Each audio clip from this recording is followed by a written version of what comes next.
I'm Helen. And I'm Sarah. And you're listening to the Squiggly Careers podcast, a weekly show where we talk about the ins, outs, ups and downs of work and share some ideas for action, some tools for you to try out to give you a bit more confidence and control of all the squiggly stuff that you're experiencing right now.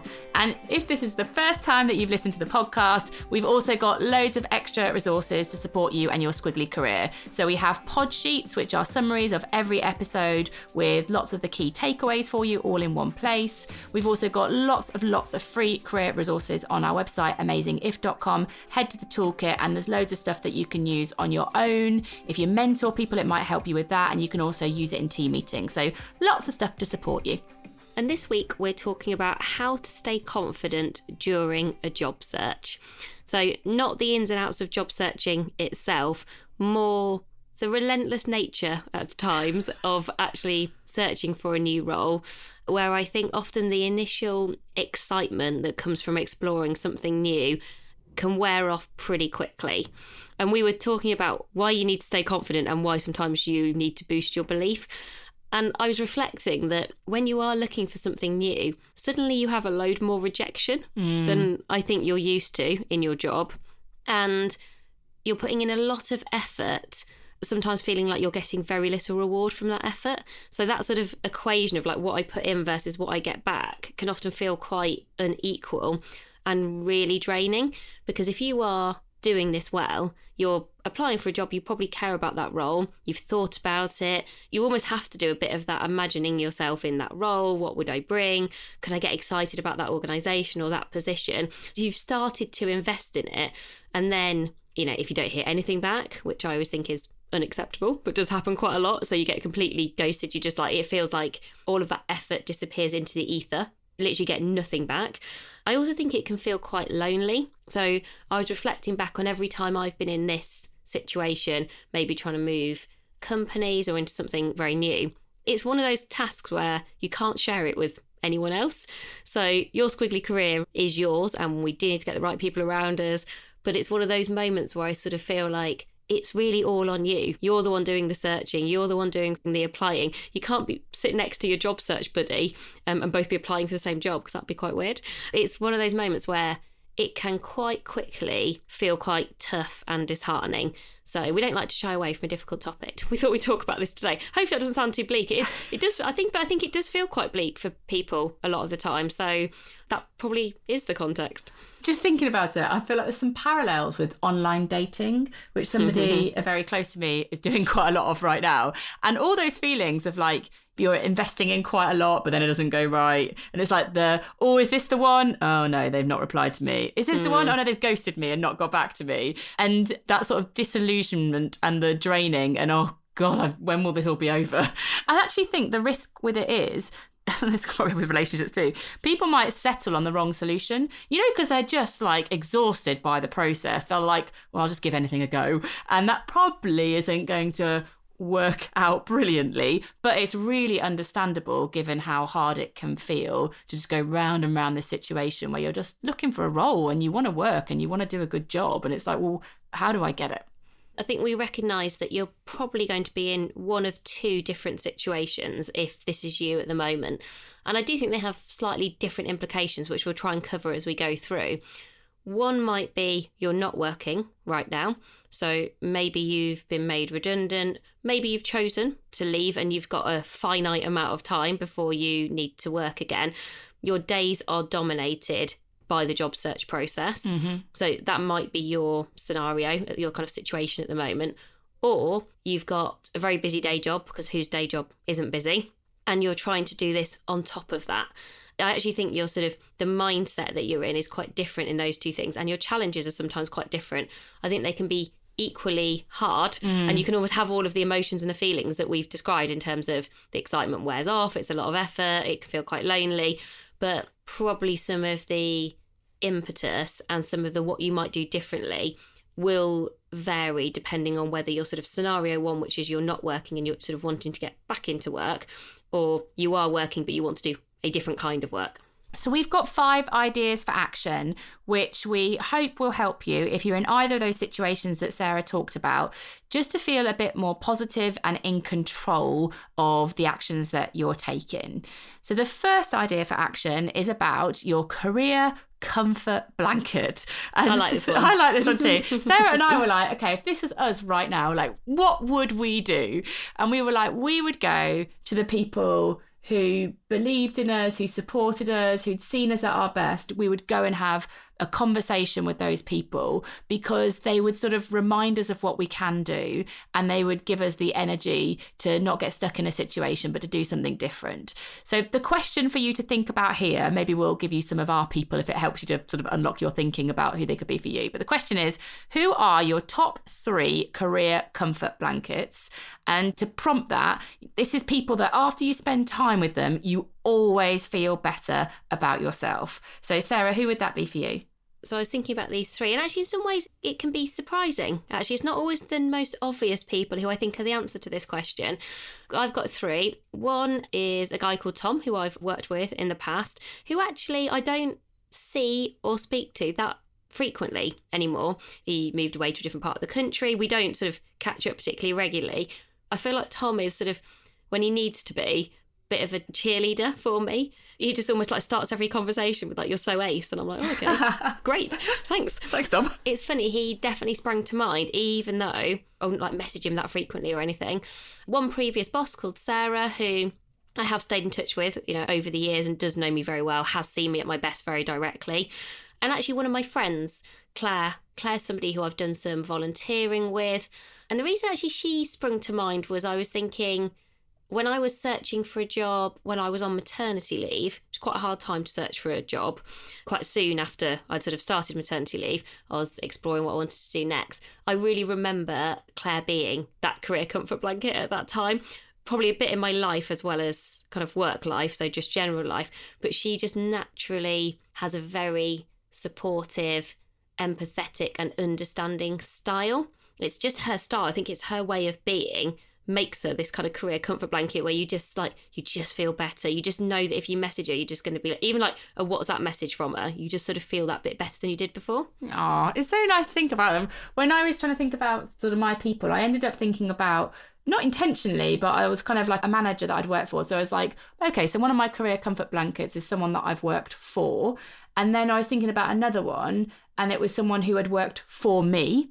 I think they would talk to me about the impact I'd had on their career. And I was like, oh, that's just nice to hear. When you're not feeling great, it's nice to hear that you've made that difference to someone's career. So I had like a manager that I'd worked for that I would go to because they'd be like, oh, hell, stop beating yourself up. You're brilliant. Mm-hmm. And I'd be like, thanks. And then someone that worked for me. And then somebody that's in a community that I'm part of that might actually not have worked with me, but sort of thinks that I'm like good anyway and could sort of like a cheerleader. When I was thinking about people, they were all people in those places that came to mind for me.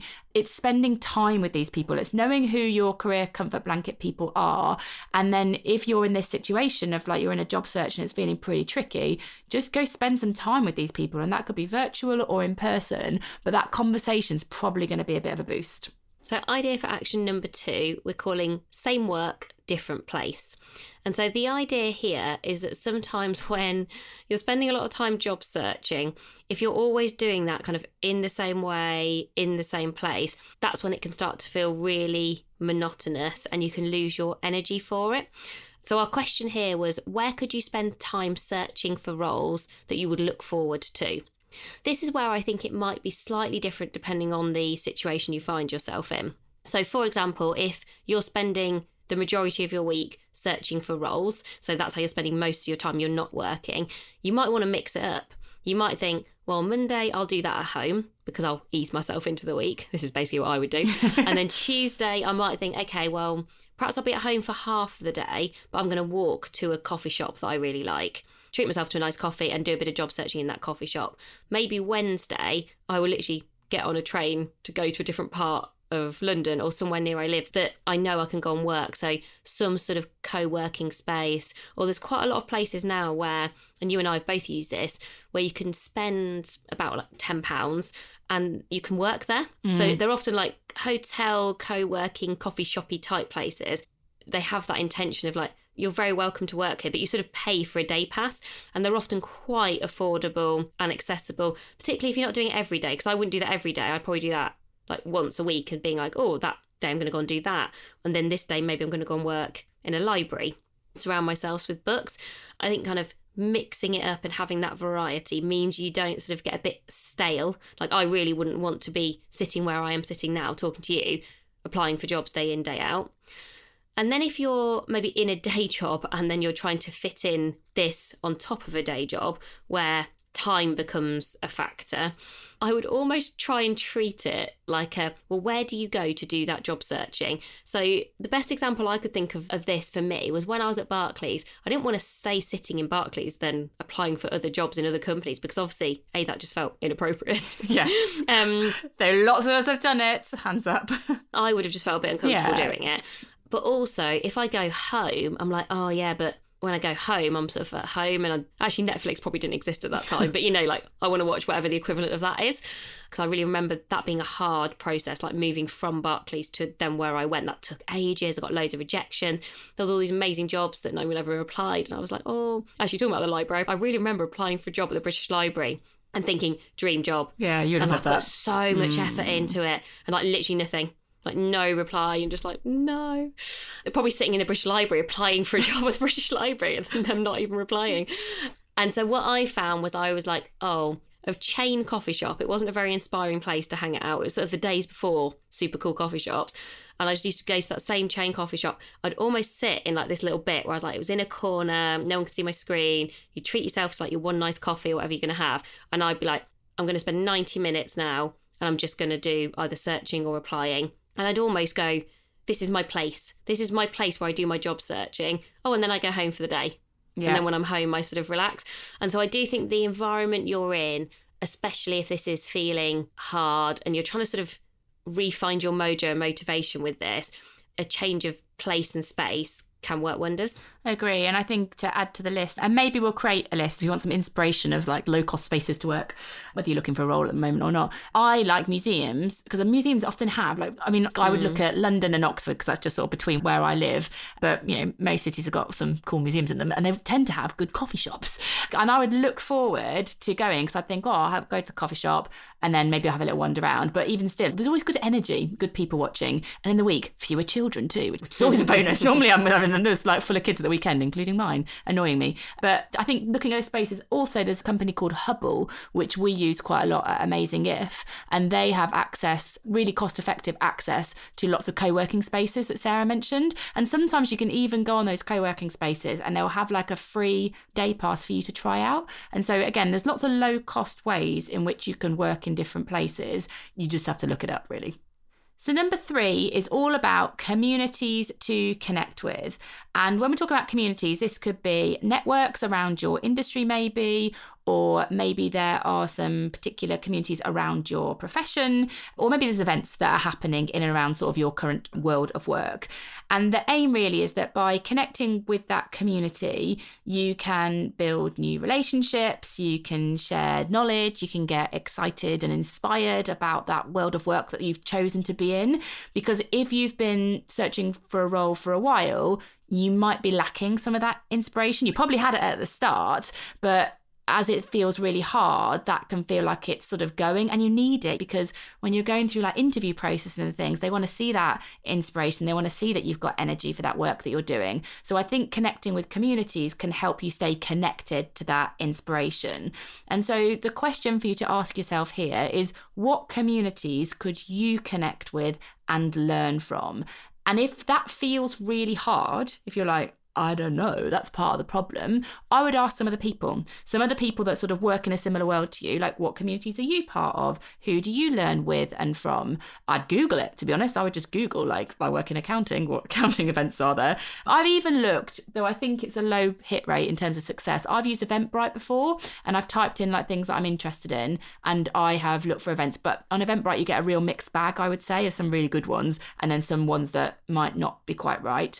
The other thing that I've done to find communities is sort of thought leading companies that are in your industry or profession often put on events. So between sort of people and companies that are sort of doing good stuff in your world, and also maybe just sort of some random kind of events and networks that you might find on like meetup.com or Eventbrite. They are good places to surface these communities that you could spend some time in. And often if you follow those companies on LinkedIn, which is quite a passive and easy thing to do, then you end up spotting and seeing those opportunities to connect. So I'm definitely not somebody who finds this easy to do. And I also recognise it can feel unrealistic. So you might be thinking, yes, but I'm doing my job, or I'm spending loads of time searching for a job, and now you're telling me I've got to find some communities to connect with. I wouldn't see this as, and one more thing to do. I would see it as, this is like an instead. So on one of the moments, 90 minutes or a couple of hours when you would have spent time doing job searching or applying for roles, give yourself the opportunity to spend that time differently, because that's still an investment in your job search, but in a different way. And I did see an event. I follow a company called Nice and Serious that I've worked with before and I really like and admire. I follow one of their founders. And I just saw he popped up something on LinkedIn last week saying, oh, we're putting on this event in partnership with a couple of other companies that I'd not heard of. This is when it is. Basically, like, anyone can come along. This is how you register. So I just had a quick look and read it and thought, oh, that feels like really interesting, a bit connected to some things we're interested in. I'm just going to do that. I'm just going to make the time for that. But I won't then sort of go, oh, well, I've got to do that. And on top of like everything else I'm trying to do, I'll drop something else in that week instead. So I think I do know that sometimes when you get these extra ideas, it can feel a bit like, but I'm exhausted from the job searching. But I hope what these things would do, they'd act almost like a recharge. So if you can find the right ones for you, it's almost like you're plugging your battery back in, and then you'll feel more re-energized to kind of keep going with that search again. Well, connecting with communities as well. I think it's sort of smart job searching, because most of our career opportunities come through people. They're not the stuff that's advertised that lots of people send CVs off for. It's a conversation and a connection. And so the community thing both gives you a bit of a boost and helps you to learn, but it's also likely to be one of the most effective ways that you're going to be made aware of like roles and opportunities as well. So it does have like a double effect, I think, this one.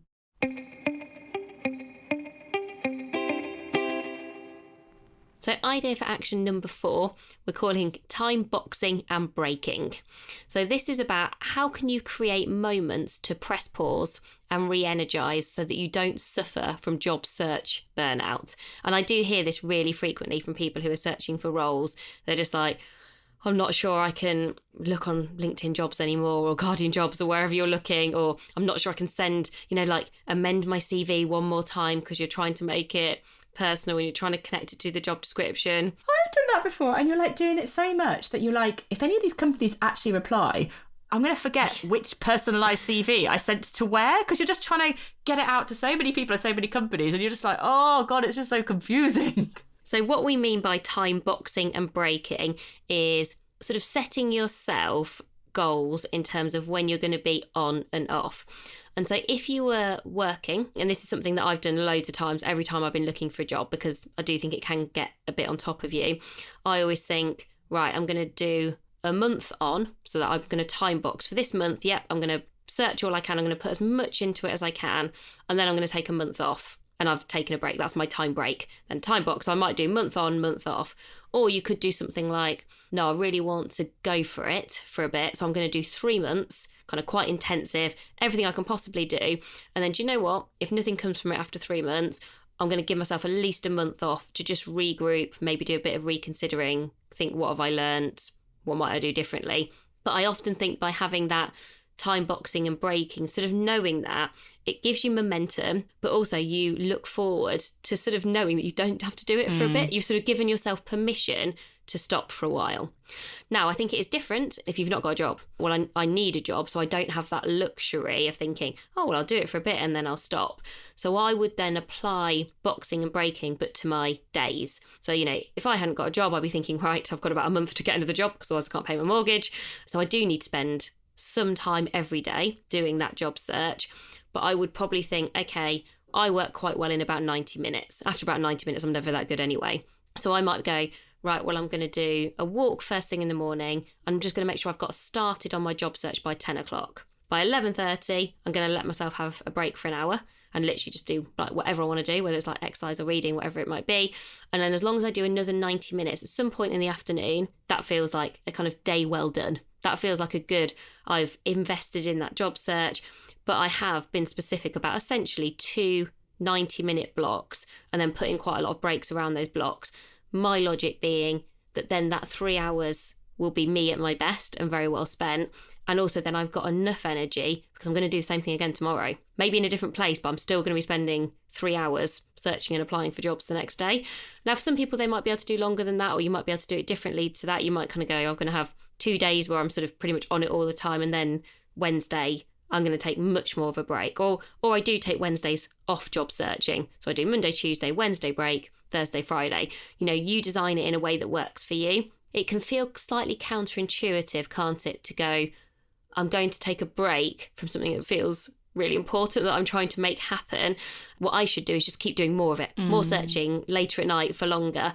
But the likelihood of that job search being successful increases if you can put some breaks in along the way. Just to take something that you said there, I think if you are not in work at the moment and you're looking for work and this is feeling really hard, I think Sarah's suggestion about a day well worked or a day well done, I think you said, is actually, that will be a positive thing for you to do as well. Because if it feels like you're stuck in an endless cycle, it can be hard to see the positives in the day. But I think if you can say, okay, well, today well done is I'm going to spend 90 minutes doing a job search, I'm going to spend 60 minutes looking at a free course on Coursera, I'm going to spot an event that I want to attend, or whatever, 3 things that would make today a day well done. I think that I give you a sense of achievement, which I think you can lose when you are not in work. And so that might be sort of a specific extra tip if you are not working at the moment and looking for a role and maybe finding it a bit hard. So the 5th and final idea for action is about sharing your skills. So the context here is that if you are getting a bit of rejection, so you're applying for a lot of roles and you're not hearing back, or you're getting declined for an interview, sometimes it can lead to a bit of self-doubt, like, oh, am I good enough to get the things I want to do? Maybe I've got some gaps in my CV, like maybe I can't get to where I want to get to. All that kind of stuff can start to get into your mind. And so what we want to do is we want you to feel really positive about your abilities and your impact and all the brilliant things that you can bring. And so sharing your skills with other people can create that feeling for you. This is as simple as you thinking, like, what is it I want to be known for? What things am I particularly passionate about? And who could I help with that? So I might think, one of the things that I'm really passionate about is sort of taking people's ideas and helping put them into action. Like I talk about sort of my prototyping skill, or kind of, helping people to grow things in their business. And I could try and spot people that I could maybe mentor, that could be a peer or someone who's doing something that I think I could contribute to, and basically offer my skills to help them, which might sound like, I love what you're doing, I've got some experience in that area, if I can help you to get it going, I'd love to get involved. And what you get there is the helper's high. So this basically is like a boost for our brain because it helps us to feel really useful. You get that sense of achievement because you've done something which helps someone else do what they're doing better. And it also gives you a bit of validation, which, it's not always brilliant to need validation. But in this situation, maybe it's not that bad. For someone to say to you, that was really helpful, thank you. Maybe that little pat on the back from somebody else is exactly what might help you right now, when those doubts might be growing a little bit in terms of you and your sort of development. So the question to consider here is, how could you share your skills with someone who needs them? And I do think, to Helen's point, when you do start sharing your skills, it can be one person, it can be 100, you do you. I do think teaching someone, you often do realise how much you know. I think so many people take for granted, I just sort of know how to do this, or this is just a skill that I use a lot, so I've actually got really good at it, or I'm naturally talented at it.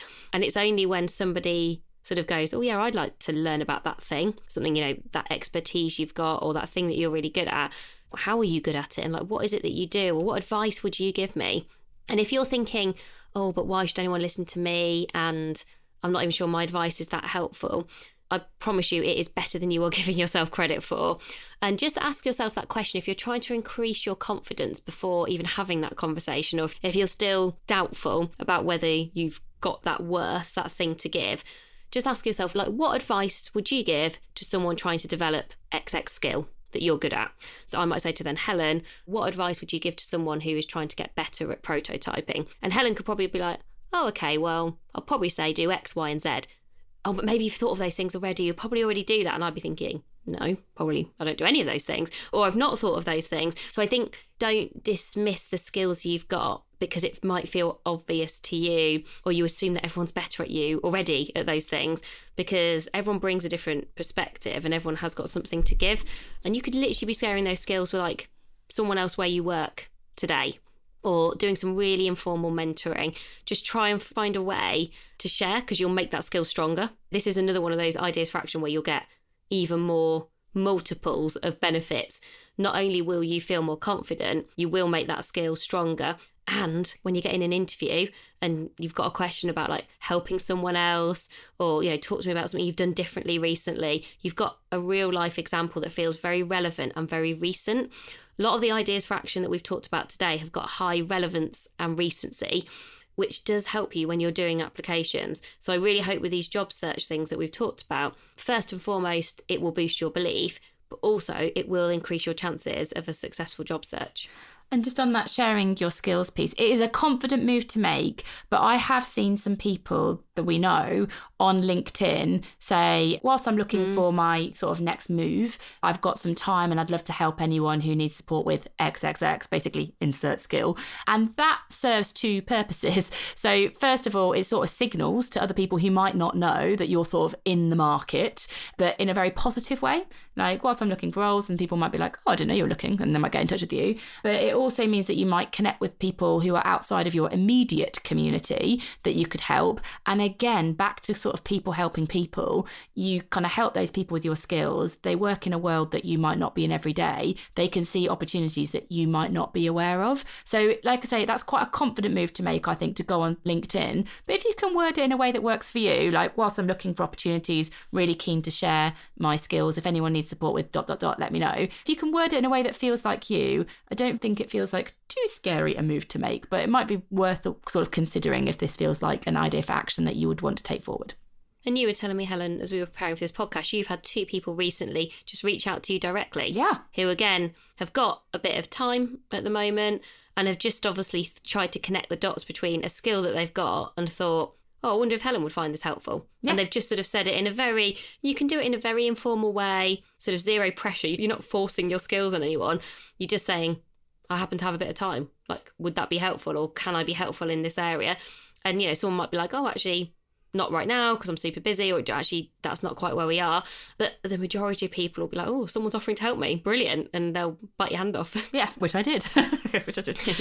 So the 5 ideas for action that we have shared, we will summarise for you in the pod sheet, and you can get that link in the show notes on Apple, or if you're listening on a different platform, how professional that sounds, just go to our website, which is amazingif.com. There is a podcast page. You'll find all of our podcasts. We've got over 320, and the last about 120 all come with these pod sheets. So you just click on the episode and then you'll find all the resources there.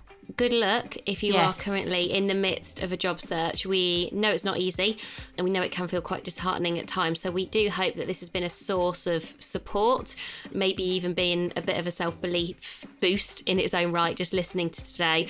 Please make all the use of everything free that we create, whether that's our redundancy reset toolkit that you can find on our website. There's loads of free 10-minute tools, podcasts. We have more free stuff than we know how to package up, which is our problem to try and sort out at the moment. That's true.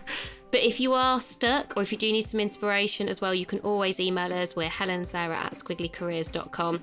But we really do hope this has been helpful, because we know this is one of those knotty moments in your squiggly career where sometimes you do just need a bit of support and spark of inspiration. Absolutely. But thank you very much for listening today, and we're back with you again next week. Bye, everybody. Thank you for listening.